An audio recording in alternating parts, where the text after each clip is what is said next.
Not good. That's not good. Yeah, we're live. It is 7:32. A little bit late. Yeah, that happens. Got some good stuff. As you guys know, Jay has the Truck Plus cam in the Tahoe.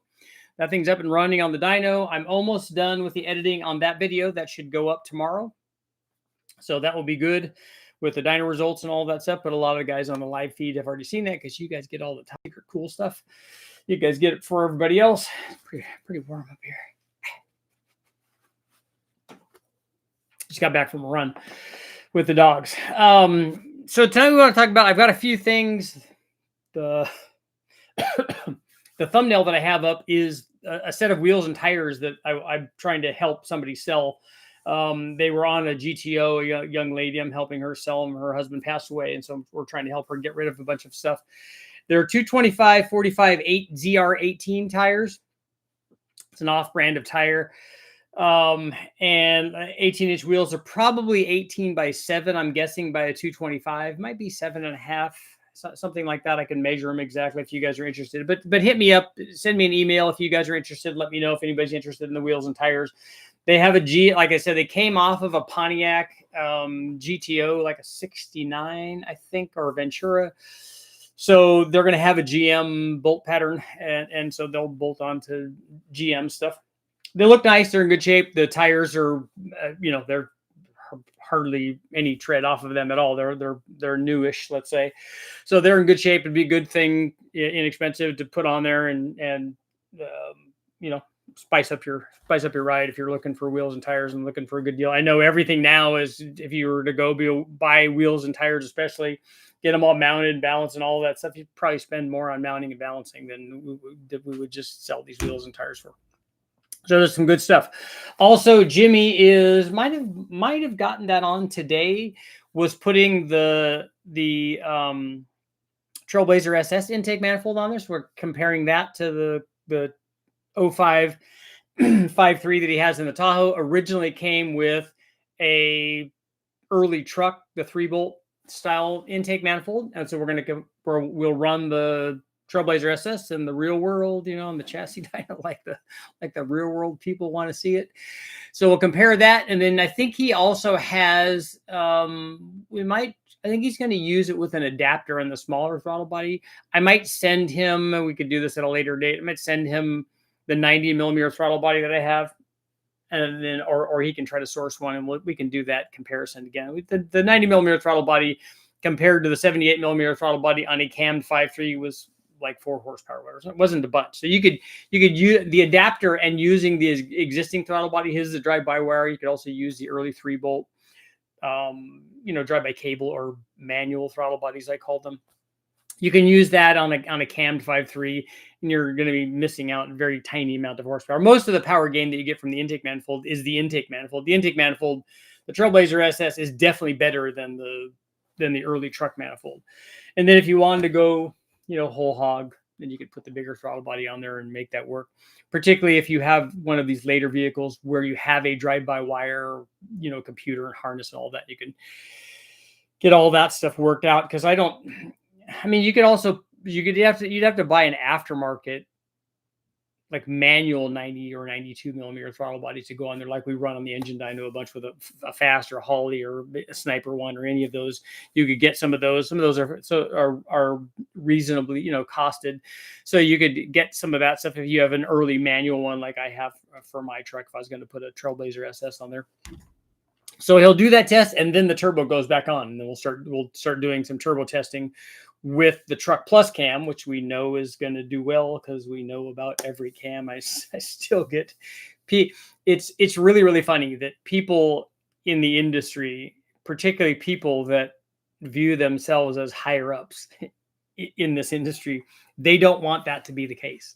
They do not want every cam to be a turbo cam, and yet not one of them will debate me about it, nor will they answer simple questions like, okay, can you show me a camshaft that I can't run with a turbo that doesn't work? Like, if the camshaft runs NA, it's going to run with a turbo. And then also, the second part of this, and this is the part that a lot of guys don't understand, is that not, I mean, that's a fairly easy statement to make. Okay, I can run any engine, any camshaft, almost anything, any cylinder head, any intake manifold. I could put a turbo on it. We could run it and boost it, and it'll work. As long as you have the air fuel and the timing right, it's going to work. So all of that stuff, me saying that a camshaft does that is not a big deal. Every head is a turbo head. Every intake is a turbo intake. Yada yada yada. All that stuff. But I go one step further and say, look, here's what it will do. Here's what every camshaft will do. They'll all follow the same thing. And the reason that people don't understand this is because they never test these things NA. But if you run the motor and you do a camshaft NA and the old cam, let's say a stock cam, did one power curve, and then whatever cam you put in there, I don't care, just close your eye, do eyesies, closies, go over, reach out, grab a cam, put it in there, and whatever that new cam does, whatever curve that thing makes, when we add boost to that, it just elevates that curve. So it doesn't matter that cam was a turbo cam or a centrifugal blower cam or a positive displacement blower cam or a nitrous cam or an NA cam or a stroker cam or whatever you want it to be, whatever you want to label it to be, that's fine. But they will all do what I'm saying. And that's why I say that you can, and it's to get people to understand that it doesn't matter whether you have an LS1, an LM7, an LR4, an LS6, LS, whatever, 2, 3, 4, 7, 8, any of the factory cams, any of the mild performance cams, any of the medium performance cams, any of the 230 plus stuff that, barely fits with available piston to valve clearance. All of those things can be run with a turbo. And that's why I want people to understand that and embrace that. But a lot of people are like, no, that doesn't work. It's got to be a specific cam. It's got to have this valve vent and open, and you can't have any overlap, which is just utter nonsense. And, and then the valve events determine back pressure, which also is just utter nonsense.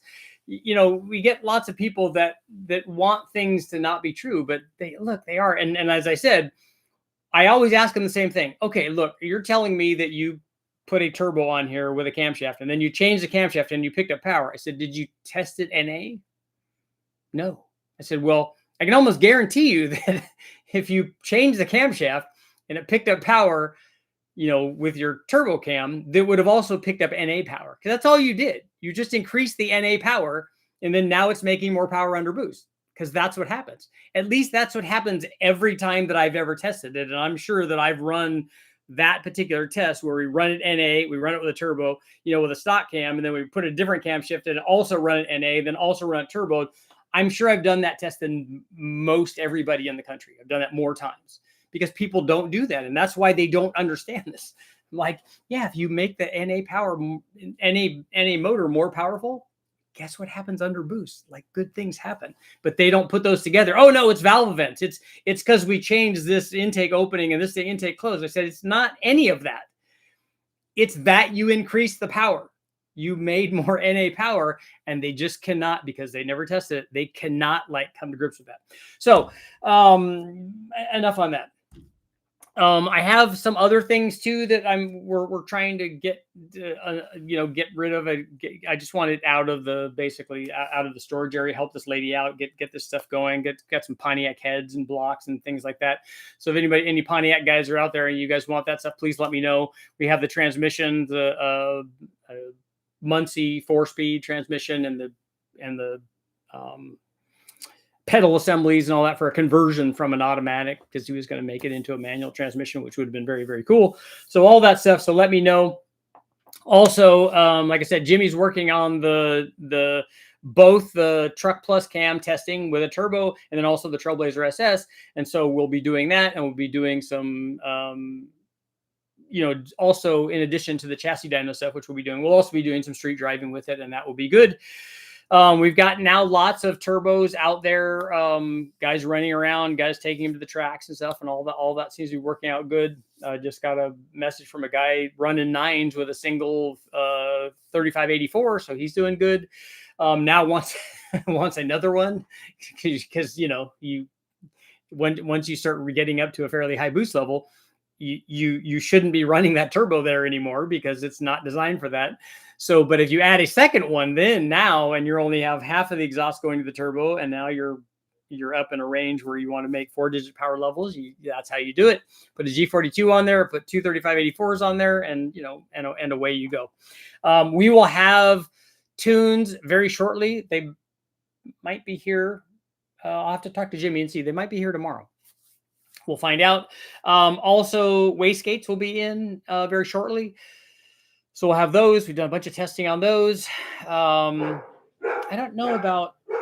I'm not sure about blow-off valves. I don't know if we have.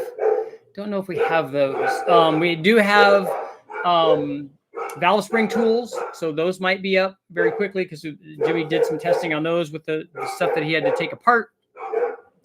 And I've tested these many times. This design, and it works really well. So lots of cool updates going on. The dogs are making sure that nobody gets to walk on the lawn or anywhere near the house. Apparently. So let's see what you guys. We'll see what you guys got going on. So we're gonna get a poll going. Polio.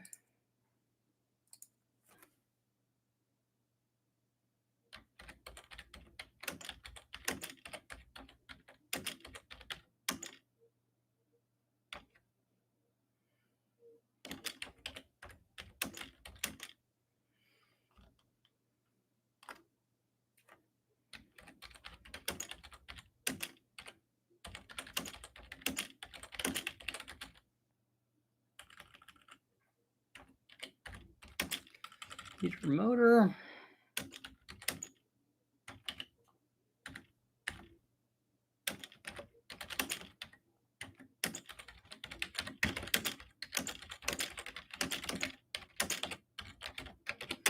Okay, should you bore out your 4.8 liter motor to 3890? We'll just call it 3900 because it's just us. It's just us hanging out here to 3900 for LS1 pistons. If you plan to add boost, there. So we'll see. Should you overbore it if you're going to add boost? Danny, Backyard Ninja, Rich, I love you. What's going on? Great appreciation. Happy to help. Definitely need wheels and tires, but got to do motor mounts and hubs first. Okay, I get that. Jimmy actually just had to make motor mounts for, he did something cool. He has the NSX.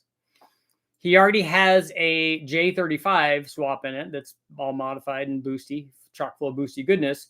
And then now he has put a K-Series 6-speed transmission and attached that to it with the adapter assembly and stuff. And so, and I think it's some sort of racing transmission. So it might be a dog box or whatever, something fancy. So he had to make new mounts for that in the NSX. So that's what he was welding up and fabricating and bolting and doing all that stuff. So he's doing that. So hopefully the NSX will be alive here before too long. And in which case we want to do a bunch of turbo testing with that motor because that motor can make a lot of power. So it'll be good. Lunchbox, what's going on, Riker? I have 3 sets of stock Silverado Steelies I need to get rid of. Everything's high now. Yep, it is. Alan, what's going on? I priced a set. Tires are more than the wheels. Yeah, it is ridiculous. That's the one thing I do love about like the Sprint and the particularly the Sprint because they're really small. They're 12-inch wheels. The Sprint, the Metro, Honda's the Civic VX was also really, really like you could get a full set of tires for that thing for like $400 or $500. It was cheap. And same thing for the Sprint is even less. I think that they were like, I don't know. I want to say that I got them for $150 for all of them or something back then. Need to build a motor for my 07 Suburban. You can put an 02 drive-by-wire controller on your 03 to 06 to get 6-pin throttle bodies to work on them. What is an 02 drive-by-wire controller? What is that? Motorsports, 218, 230 something. 618, 113, twin 62s. Gen 4 6-liter, too big. Is what too big? Is the cam too big? The cam's not too big for a 6-liter. That's fine. Do you have a stall speed on it? Do you have a stall converter on it? And what are you doing with it? Shells and tires, I need a car, a builder, no rust, no expensive Chevys, just a Gremlin, Hornet, Rambler, or an A-body. Gremlins I do like. Could do a Cutlass or a Skylark, but wheels and tires is the least. Uh-oh. Like pretty sweet 6-liter. LQ4 bore out to 6.2 with a stroker kit, a good idea. I don't think you need to go to a 6.2. If you're going to do that, and it's just going to be NA, you probably could get away with it. But I would make sure that you have it sonic tested to make sure that you know what the sleeve thickness is. The sleeve thickness is not going to be consistent because of the way that they do that. That it's going to be thin on one side and thicker on the other. So there's a reason that the GM doesn't recommend that, but guys have done it, and you could try it. If I was going to do a stroker, I wouldn't do that because you're gonna put even more side loading on the thinner sleeve now. Using a Dorman 90mm Halfec LS2 throttle body on my 04 Tahoe with a drive-by-wire 02 Avalanche throttle controller. What is the throttle controller? Is that like something that's under the hood? I'm not familiar with it. I don't have a drive-by-wire on my truck. So Ace ZFI, I've never tested it. Alan, what's going on? Is it best to get your car dyno tested before you put a turbo on it? I'm building my motor and planning on getting a turbo and just want to do it all and have it dyno tested all at once. Is this a bad idea? One of the problems that you run into is if you put a turbo on there and you go to the dyno and there's a problem with it, they don't know if the motor is the problem. So do you have a bad valve spring, or a rocker is bad, or a cam lobe's flat, or whatever that is, and the turbo's not working? When you have more things on it, like a turbo, you tend to blame the wrong thing. So I like running the motors naturally aspirated and make sure that everything is okay. Everything's working. It has good compression. The motor runs good. It makes good power. It doesn't leak. It does all the things.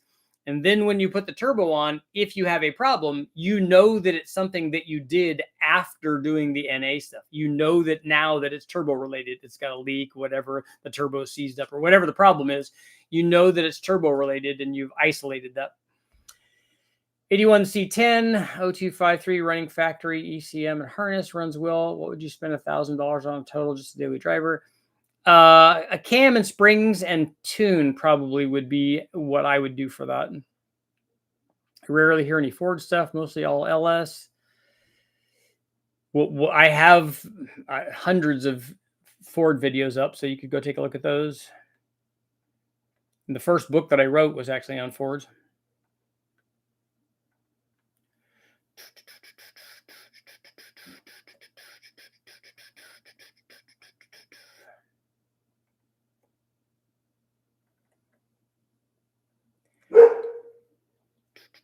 I had no idea that Rod Run was like the Super Bowl of car shows. Is a 6-liter Icon standard flat top piston with a 5cc valve relief, 823 head. What are the max specs on cams and what size ring get for a first and second ring? Is this motor going to have a turbo on it? If it's going to have a turbo, it's 6.5 thousandths per inch of bore. So somewhere in the 27 to 28 for the top and bottom ring. Hey, doggies, be quiet. And I have no idea how much piston to valve clearance you have because I can't rattle that off the top of my head. I don't know which pistons that you're talking about. I've never measured an Icon piston, so I don't know what the valve relief is. I just don't know without measuring. And are you wanting to put the biggest possible cam that you could put in there? And if you're doing that, you are actually going to have to measure it to see what that is. Looking at doing eBay turbos, it looks cheaper to do dual turbos than using cheap turbo headers.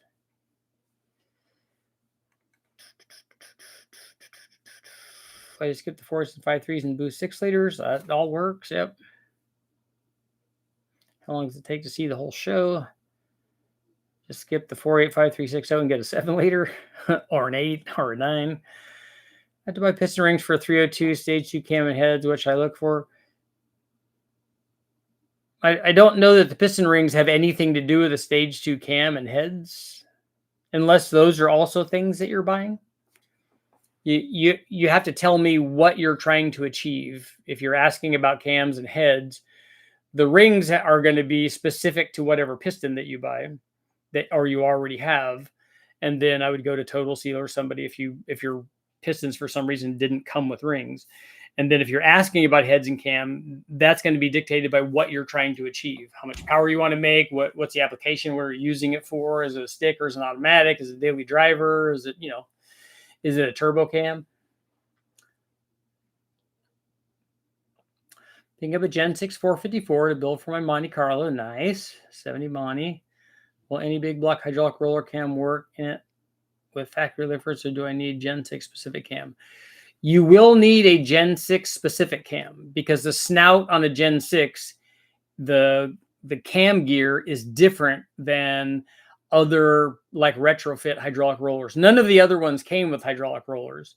So you'll see a listing for Gen 6 specific stuff, particularly in the Comp Cams catalog. Finally got front spring shackles swapped done on my Grand Wagoneer. Nice. The early drive-by-wire LS had a separate controller instead of the controller built into the PCM. When did they change that, Dan? Take at least a whole day to check it out.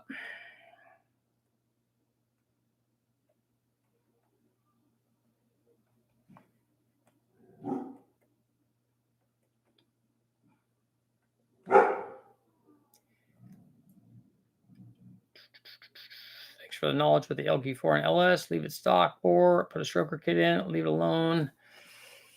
Yeah, if I was doing a stroker kit, I wouldn't overbore it. I would just put the 4-inch stroke in it, and you could go 30 over, which is fine, which is normally what people do.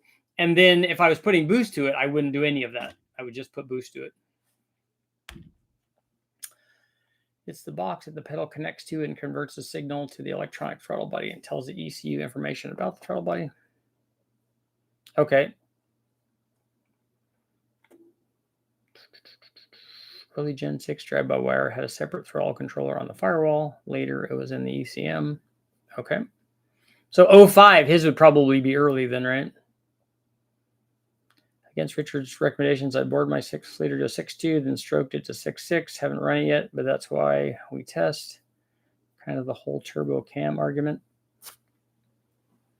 No, I'm not telling you not to do that. I'm telling you that if you did do that, I'm hoping that you measured it to know what thickness that is, because they're not all the same from the factory.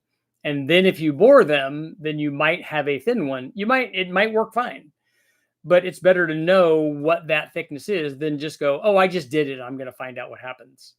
You just measure it and see. I mean, just have it tested so you know how thick it is. Tried to figure it out for my Trailblazer SS. LSFS was great.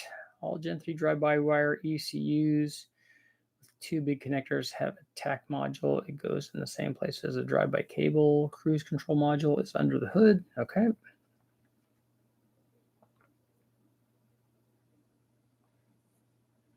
Spoke with Brian. He said that he and Chad sent you a text. Yeah, they did, Alan. It was funny. They sent me a nice hello. I told them I'm definitely going next year. Building a 6-liter twin turbo, would gladly pay for your advice. What's the best way to get a hold of you? Dave, the best way to get a hold of me is right now, right here, right now. Just ask what you want to ask. You have me for an hour, basically, right now, and you'll never have that on the phone. Usually you need to spend, I think, $250 for an X-Link to put a bigger throttle body on a late Gen 3. Can you contact Ace's EFI for a Killshot EFI and do a turbo setup on a Vortec V6? I don't need Ace's EFI to do a turbo on a V6. We're already doing that.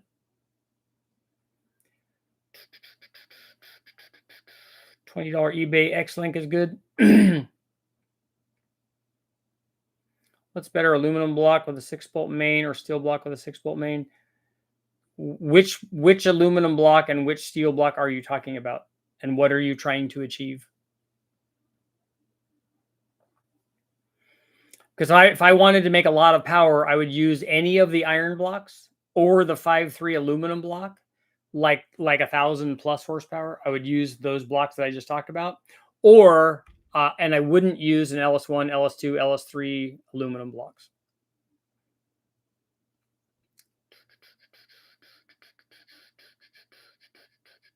So there's a bongo project coming. It is doing good. In fact, I'm going to be working on it tonight.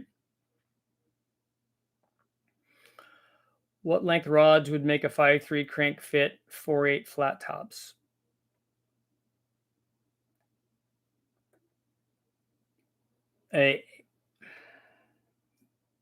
the factory rod length. A 4/8 flat top has the same compression height as a 5/3 piston does. So if you're putting a 5/3 crank in, or you're putting 4/8 flat tops on a 5/3, you just use a stock 5/3 crank and a stock 5/3 rods, and then you just put the pistons on the rods. If you do it on a Gen 4 setup, it's not going to be, it's easier because it's not a press fit.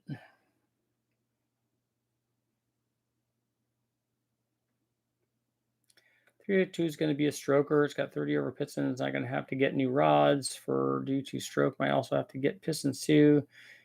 If I can fit a turbo, it'll be 2003 Mustang. Okay. Yeah, if you're doing a stroker, more than likely you definitely will need a different piston, because the compression height is definitely going to be different on a 325 or 331 or 347, which are the common 302 strokers. You're probably going to use a 5/4 rod. That's the most common one for those. And you're going to use a dedicated piston that has a change in compression height compared to a stock 302, because it has to, because you only have a certain amount of room to work with. So you use a 5/400 rod. Yeah, that's right. And then you'll use a piston. We normally use a flat top on those with a valve relief for whatever kind of head that we're going to use. What's your opinion on single pattern camshafts? Would you do videos with them possibly in the future? I have run single pattern camshafts, and they just make less power than a dual pattern camshaft does. If you keep the intake duration the same and you put more exhaust duration on it, a dual pattern camshaft makes more than a single pattern camshaft. If you want to do a single pattern camshaft, it can improve low speed power, though, if that's what you're trying to do. But again, that's an overgeneralization, and it depends on exactly what specs you're talking about. Your point of not using an LS3, would that go for an L76 aluminum block as well? For now, nothing crazy. Oh, 600 horsepower is fine for those. I thought you were talking about 4-digit power level stuff. For anything below 1,000 horsepower, any block works. During all of your Chevy Gen 7 big block engine testing, did you run into oil pressure issues, and how did you solve it? No, I never ran into any oil pressure issues.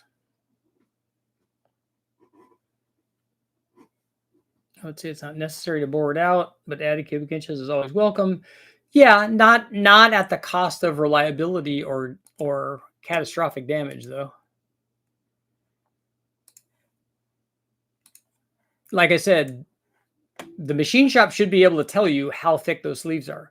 They should be able to tell you how thick that you should ask them to do it before you bore them out, and then after, and then find out how thick they. Well, you don't even have to do it after. Once you bore them out, they'll be able to tell you, hey, the thrust side is thin, or the thrust side isn't thin.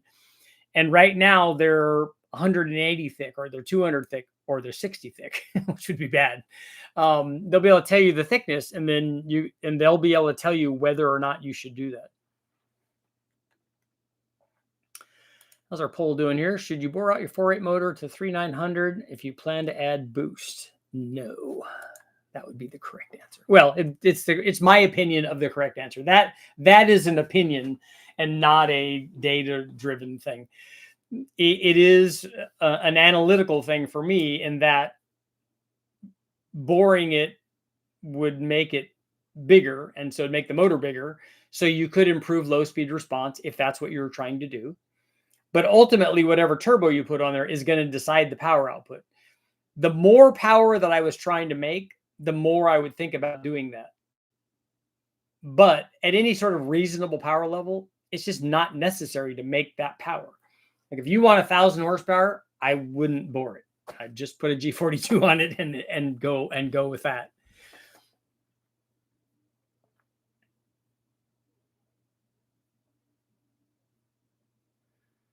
Have you seen any moist sump setups?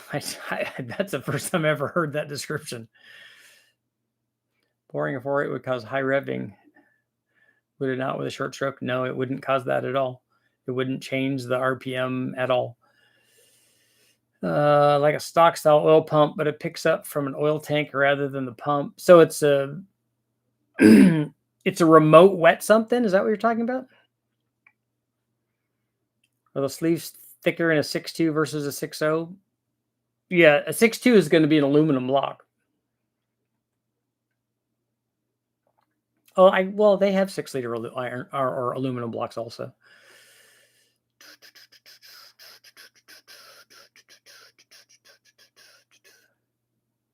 The sleeve doesn't necessarily need to be thicker on a 6.2. The sleeve is a different sleeve. So the inside diameter of the sleeve is designed for that size bore, and then it has the thickness going out. So it's not necessarily thicker from an inner measurement to an outer measurement. It's just the sleeve was designed properly for that bore size. Richard, 4 or so lives ago, you're talking about testing sensor delay response and so on. Yeah, we might test crank position sensor and stuff. Right now, we have tested air temperature sensor, and there's a big delay in the factory air temperature sensor, which might explain some people I just want to shake. Some might explain why there are people out there who actually think that I don't have to run a cold air intake on my turbo because I have an intercooler.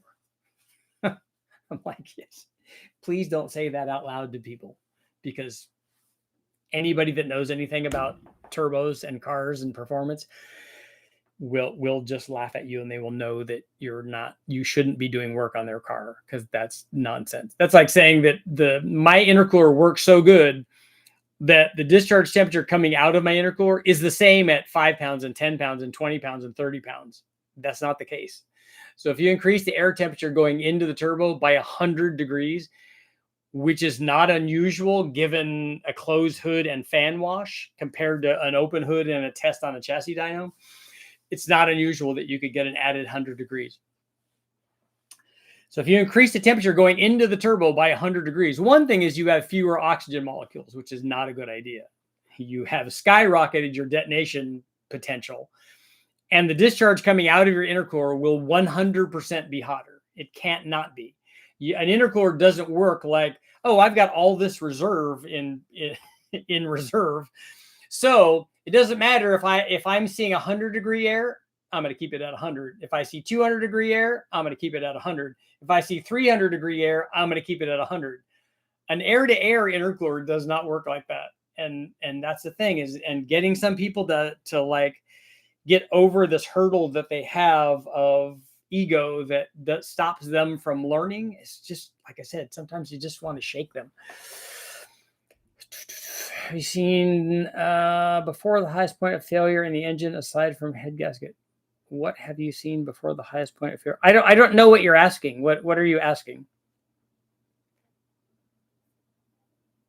The Big Bang things were designed to find the structural limit of whatever the weakest internal component was.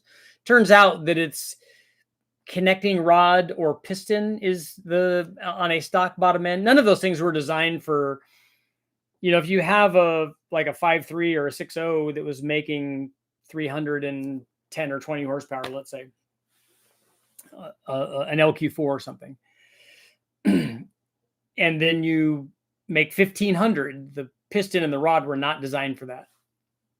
And it's amazing that they did that. But those were the Big Bang things that we did.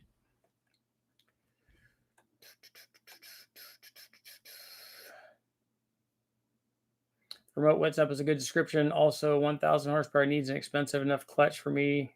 So any more is just expensive. Yeah, anything is going to be expensive. We've talked about that. Like the building 1,000 horsepower is very, very easy. All the stuff back behind the 1,000 horsepower, including the converter or the flex plate or the flywheel and the transmission and the drive shaft and the U-joints and the rear end and the tires and the driving talent and all that stuff. All that's really expensive. The moister the sump, the more power it makes. Nice. The drier the sump, the more power it makes. Run EGR and no intercooler to get your engine close to the ideal auto cycle. I don't want my dry sump.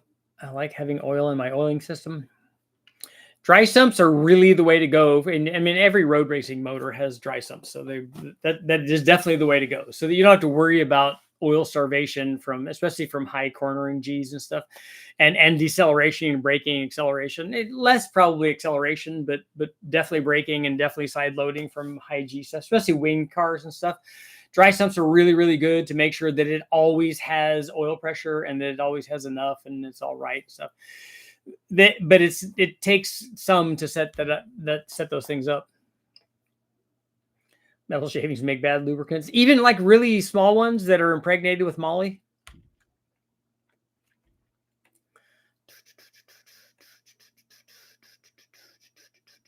When will you do the next 4.3 liter V6? Probably on the next test on the next one to West Tech.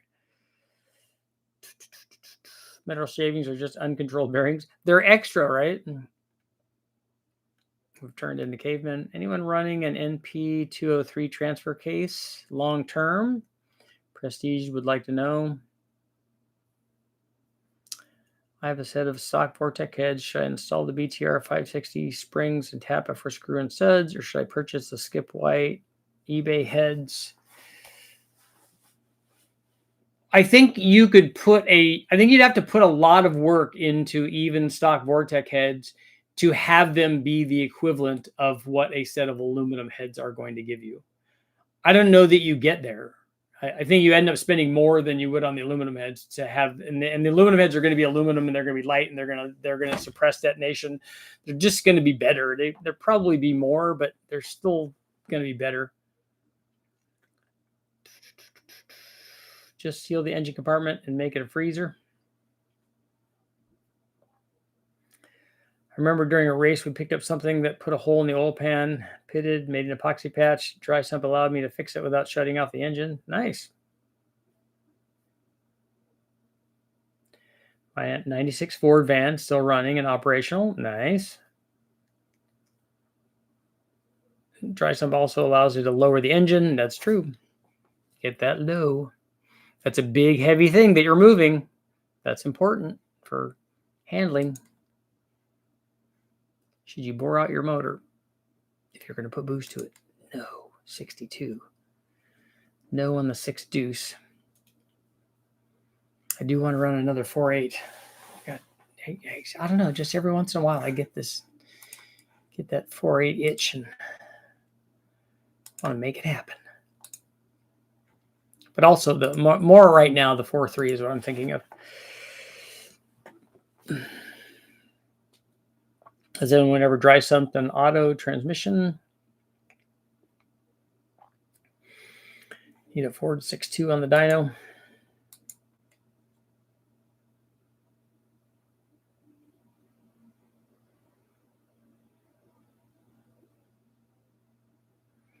I do cars recently doing. Is that the guy that takes apart the broken ones?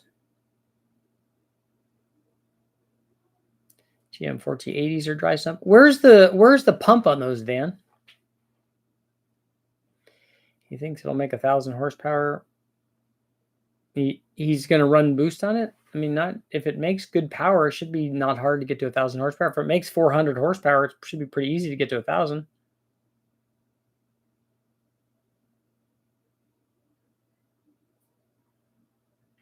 Without the dry sump, I have to clearance my cowling on the intake. So now my cylinder deck surface is in line with the top of the chassis rails. Nice. Everyone buy one before he does the Ford 6.2.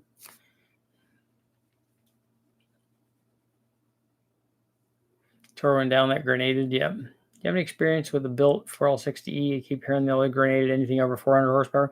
I don't think that's the number, but I mean, Jimmy still has his 4L60E in the Tahoe, and it's got 350,000 miles on it, I think. And we've run boost on it a bunch. We haven't made any drag strip passes with it, and we have not allowed it to shift into third under boost.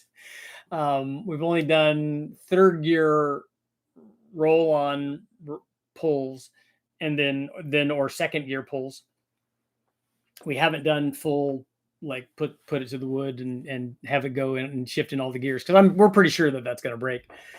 But it's at 400 or 500 at the tire. It killed wrist pins. Did it detonate? What happened to it? Did he say? Should I get a high pressure, high volume oil pump for a 347 stroker boosted? That's going to more be a function of how you set your bearings up.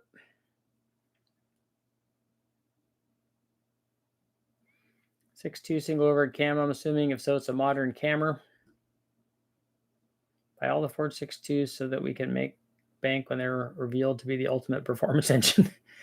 It's probably a pretty tall order. How many did they make? Like, I don't know, 70 or 80 of those total? Is that what's going on?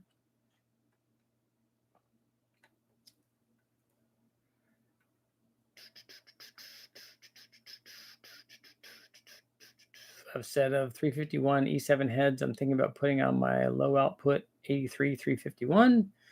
Also, I could put a comp 256. Should I convert to roller rockers? Yeah, I think that there are bolt-on roller rockers that you could put on there, or they have the conversion studs for those. I don't know that, given the head that you have on there and the mild cam, I don't really think roller rockers are probably necessary for what you're doing. Sounds like it's more of a kind of a stockish rebuild thing.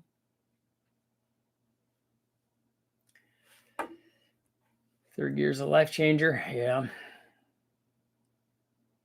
there any factory injectors are sufficient for a truck plus cam? Yes, the factory flex fuel injectors are more than big enough. We have those available, but you can also find them in wrecking yards. And then there are other ones that we like, the flex fuel ones, because they fit the stock rail and truck manifolds that most people would have on a 5.3. There are others, LS 2s and 3s, and those injectors will also be enough. But they will require spacers, though. Amazes people how it can put 1,000 horsepower down on the street. My 6-liter 12 psi is hard to get traction. It's nowhere near that power level. 12 pounds on a 6.0 has got to be making pretty good power. It did not go quietly. Oh, yeah, losing oil pressure is not good. Pumps in the regular spot, has scavenge pump in the oil tank, was built into the side cover. It had a goofy procedure to drain the oil tank.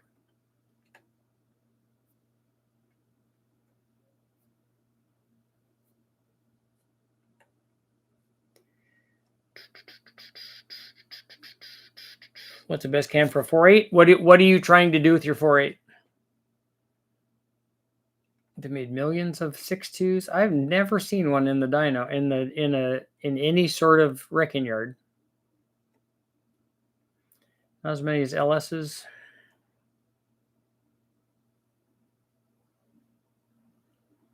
Everything I'm reading says that even on a built 4L60. Now, I've seen guys make lots of power and run turbo stuff on 4L60s, so it can be done. I just don't know what that procedure is. Is the 6.2 a junkyard Godzilla? I don't think it's that. Give me $2,500, I could go buy 5 of them tomorrow. I'm not saying that other people haven't seen them or that they don't exist. I'm saying I've never seen one in a wrecking yard, and I've been to a lot of wrecking yards. And every wrecking yard that I go to, I see a dozen LS motors.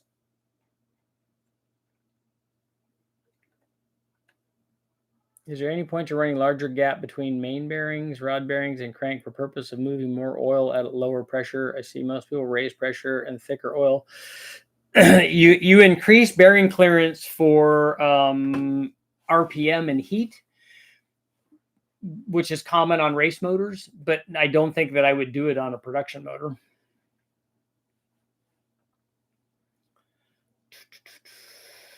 Heck, it's hard to have traction. NA on a 5.7. Chevy stuff, a 4L80. Yep. That's what Jimmy's going to put in his truck.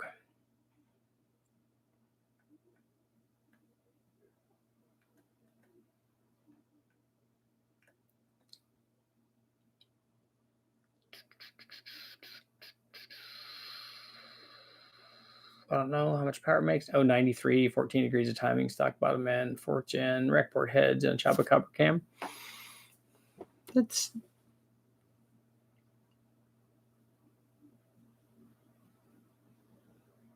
yeah. The timing and the octane are going to hurt it. Would be better platform to build easy power 3.3 stroker or a 5.7 LS1. Are you talking about doing a 383 stroker LS, or are you talking about doing a 383 stroker conventional small block? I personally wouldn't build a 5.7 LS1. First of all, they're hard to find, but I can go to a wrecking yard like I was talking about and find a dozen 4.8s, 5.3s, or sometimes 6.0s and stuff. But very rarely have I ever seen any LS1s. So I would choose those accordingly. $184 for one tire. Richard, it was the only gas engine available for the 250 and 350 between 2011 and 20. Okay, I know I'm giving you a hard time about your 6.2. I know that you love it, and I've never seen any of them.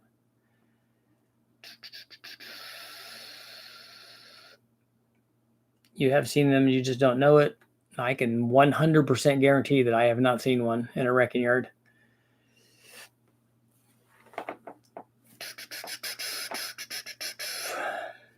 I've not seen any coyotes in a wrecking yard either in trucks.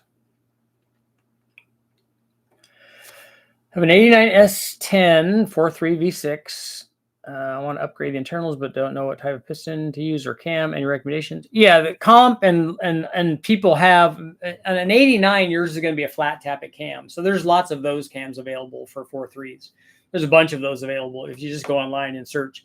And you can search online for if you want to put forged rods or forged pistons. That kind of stuff is available for them. I don't know about rods because that's a weird rod in there, but the pistons definitely. Engine get pillaged before the car gets scraped or rusted or neglected. Municipal trucks are their primary habitat. Probably 90% of them are still on the road.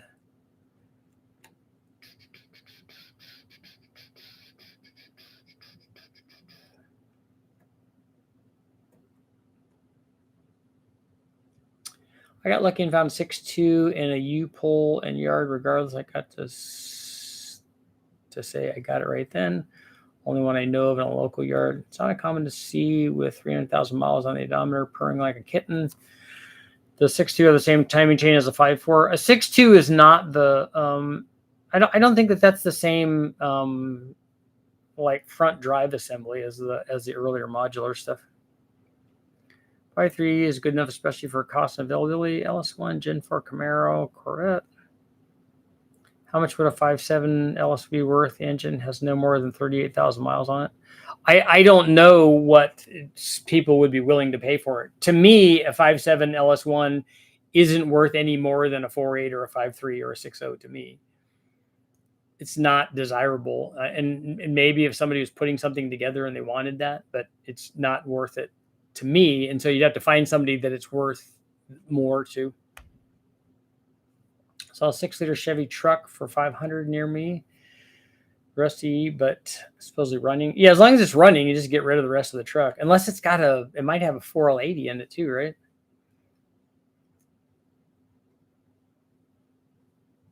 I know you said LS3 heads flow so well that porting and polishing isn't worth it. If you can do it yourself and you're good at it, then you could achieve something. But what would you think about polishing combustion chambers, preventing and minimizing detonation?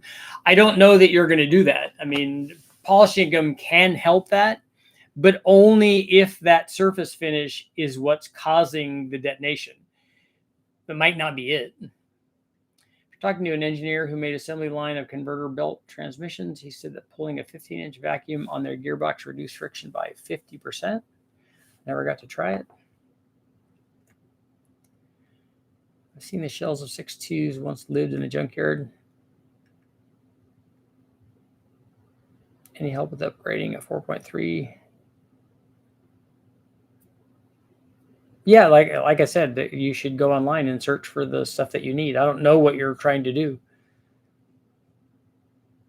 There are 4-barrel. Is that a carbureted one or is it fuel injected? There are 4-barrel manifolds for them. There are carburetors. There are distributors. All that stuff's available.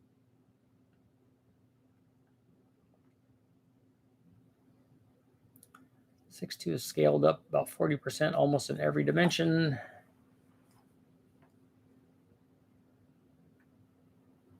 It's crazy. A 5.7 LS1 sells for much more than a 6.0. Yeah, I would not pick an LS1 over a 6-liter. That's for sure.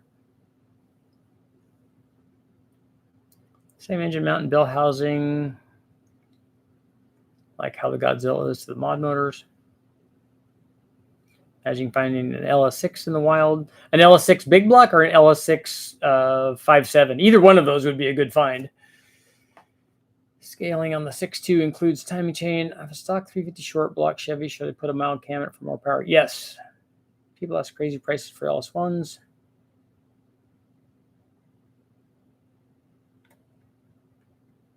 Godzilla is based on the 6.2 Ford, the Fjord.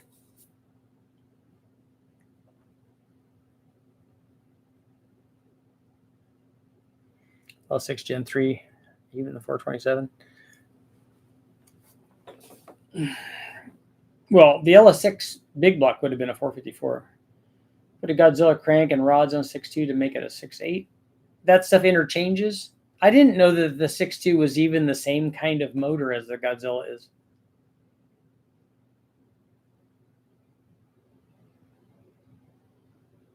I thought one of them was an overhead cam motor and one of them wasn't. But it's cool that the crank and rods interchange.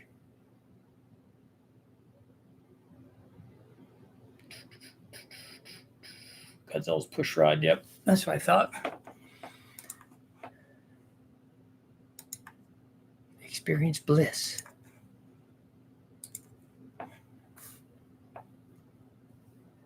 So you guys making good power with Godzilla stuff. I mean, it's big. It's a big motor, so I would think that crank journals are the same dimension. Do you have to do work to the crank or rods to put them in? You have to do any machining on them?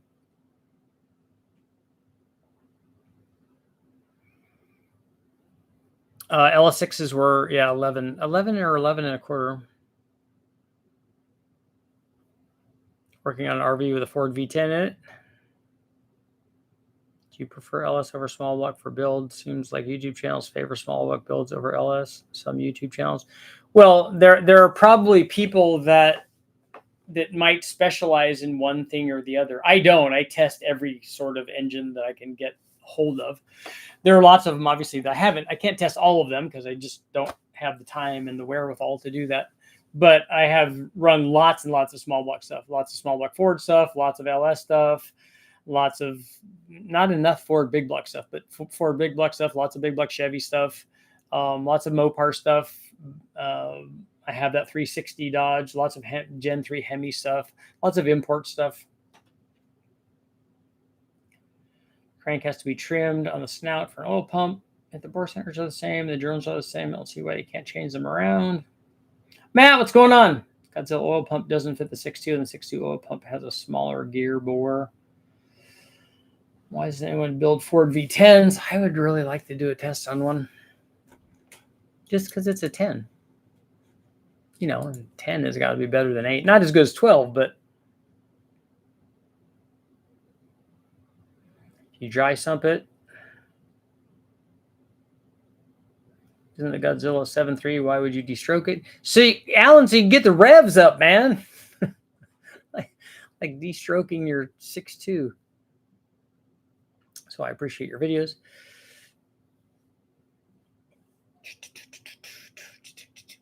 Yep, get the revs up. Get the R's up. I don't understand that. But and you get this with every group of people. Because I remember distinctly when I was young, people talking about there were 427 big block guys, and then when they came out with the 454, all the 427 guys were like, "Oh no, that's a terrible motor. Like it's bigger, and it will make more power." No, I know 427s of revs, and it's better than the 396 because it's bigger. I'm like, yeah, but you just said it's better than the 396 because it's bigger. And then they came out with an even bigger one, and you're saying that bigger one isn't better. How are you making that? How are you making that distinction? And it's just, you know, that's the way that it is. Whenever the new stuff comes out, everyone's like, no, new stuff's not good. Do you ever need to do any mods to the Ford 6.2 truck motor? That's what Prestige was just asking. I haven't ever. I've never even seen one. Did a V12. So I need to give him a call. I'm going to call him tomorrow. Did a V16. Destroking is for certain race classes. Streetables, leave them alone. V10 is the same as a 3-valve, but more cylinders, so more issues. They also did 2-valve ones. I've seen 15x7 rallies for years. I just bought 20-inch torque thrust for my Chevelle. It rides better with 20s. I'm surprised. Usually when you go to the thin sidewall tire that the ride goes away. 3-valve V10 had no VCT. If I was given a tall deck big block, I'd run it. V10 cam gears are actually a common upgrade for 5 horse to delete the VCT. See, he's got all the mod motor coolness, man. I missed the 4200 testing. I'm interested in a turbo 4200 swap and a 5-speed Colorado. Does the Colorado right now have a 4-cylinder in it or a 5-cylinder in it? And you want to put the big block 6-cylinder in it? Colorado doesn't fit the 6-cylinder well, but the 5-cylinder can definitely make power. I remember a buddy of mine put a centrifugal supercharger on one of those 5-cylinder Colorados. David Freiberger, can you use some 440 motor help with the rear oil seal? Any collaborations in the work soon? It's great seeing you with Steve. Yeah, I just hit up Dulcich. You guys can let me know if you'd want to see it. I just hit up Dulcich because I think we were going to a soccer game or something, and I was thinking, what we need to do is Dulcich has that 340 on there.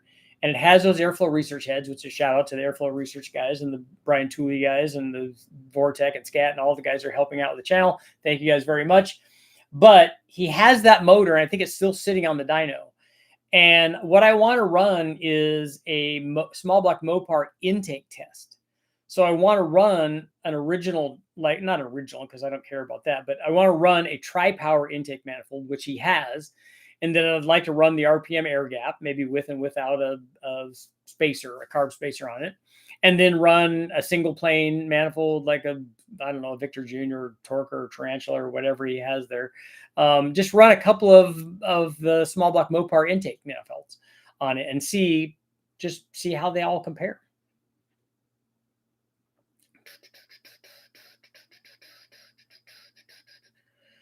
Watching engine masters, they need to have more problems with oiling a wet sump on a stroker engine. They shouldn't have isn't the big block Mopar like an external oil pump? Isn't that really easy to change or fix or whatever? Get rid of the balance shafts. They're just for grandpas. My dog is telling me to walk time.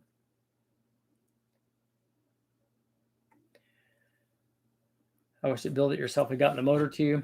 I still have their flanges I need to send back. They're in my truck. I've been in there for a long time. I brought them back so I could ship them back to them. That's a cool thing that they did, put welding 4-valve stuff together.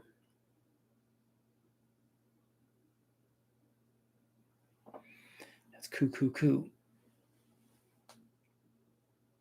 So what other small block Mopar intakes should we run? I want to run a 2-barrel one because I always like starting out with a 2-barrel to see how bad it is.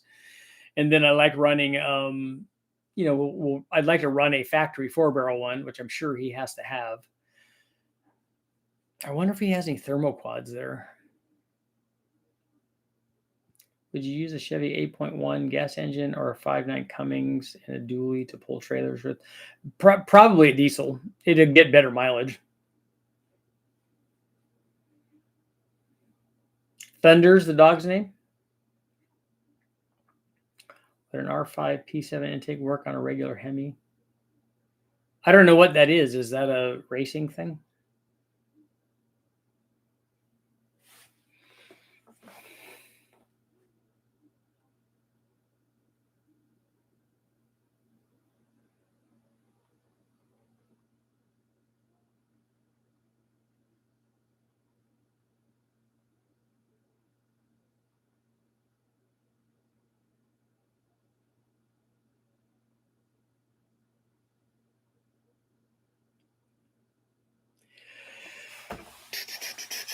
Five now will get twice the mileage as an 8.1. I would imagine that a diesel would, yeah.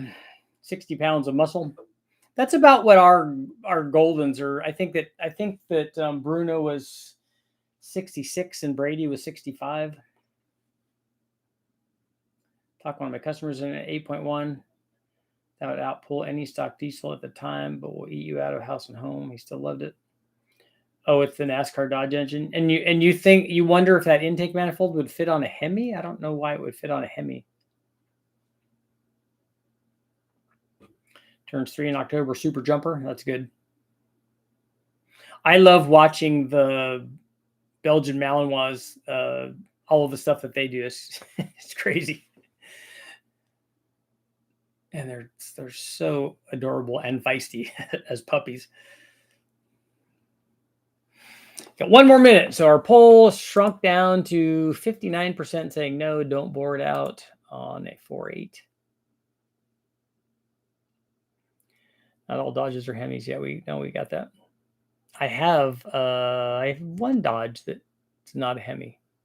I don't have any Gen 3 Hemis anymore. LQ4, L86 heads, BTR hybrid cam, and LS7 intake with adapters. Do you think the LS7 manifold is decent, or should I mod the? I have no idea. You're putting L86 heads on an LQ4? Why are you going to all that? Why are you doing all that? I would guess that the L86 intake manifold would make more power up to a point, and then maybe the LS7 manifold is not great. The stock one's not good. It's not nearly as good, relatively speaking, as the LS3 manifold is. You can make big gains by putting a fast or an MSD LS7 intake manifold on an LS7, and you won't get that for an LS3. The L86, I think, is a good intake manifold, and I just don't know how those two would compare on your. Obviously, I've never tested that. My PSI 8.8 pulls better than my LBC Duramax did, but half the miles per gallon. Yep.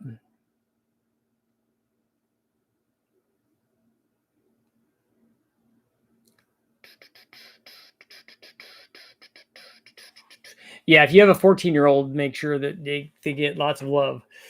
That's about Milo made it a little bit past 14, and then it started to go downhill.